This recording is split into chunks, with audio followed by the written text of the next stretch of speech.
Hello，Amy 係我哋今日員工作室嘅一位嘉賓。咁咧，Amy 咧佢就由上年開始咧，就因為免疫力失調咧，就嚴重脫髮咗一段時間。咁我哋想訪問翻佢咧，嗰個過程佢係經歷咗啲乜嘢？咁啊，Amy 你好。Hello。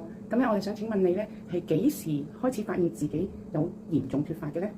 上年9月咯，就開始甩，就我諗差唔多1個月左右啦，就成把頭髮甩晒。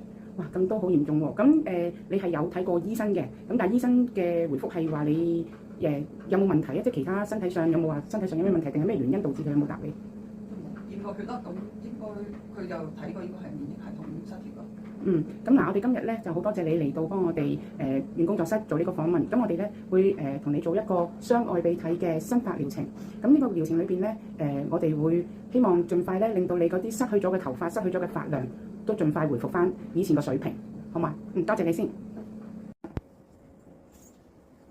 咁我哋而家呢個步驟咧就係幫 Amy 睇下佢嗰啲毛囊生長情況，係啦，睇下嗱，好明顯啦，佢係有好多地方咧係仲有毛囊，但係個毛囊咧係冇生到頭髮出嚟，甚至乎嗱，你都可以清晰可見咧。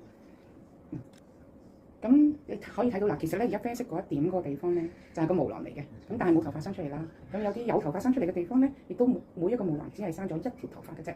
所以而家比起Amy 以前嘅髮量嘅話咧，係好大幅度咁樣嘅減少嘅。咁係咪嗱？佢陣間主要咧就係要做前邊壓前邊。我想睇睇佢係啦，呢一個地方佢究竟係佢而家目前最嚴重嘅地方。咁究竟係啲毛囊仲有冇存活？我哋嘅呢個療程必須要有個毛囊喺度嘅。咁亦都可以等阿 Amy 了解下自己嗰個毛囊而家個生長究竟係咩情況。Amy 睇得清唔清楚？OK 係嘛？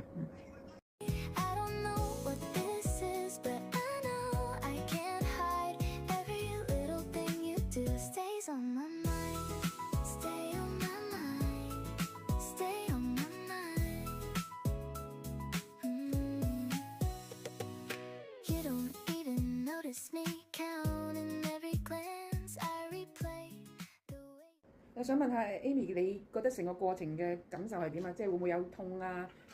好舒服，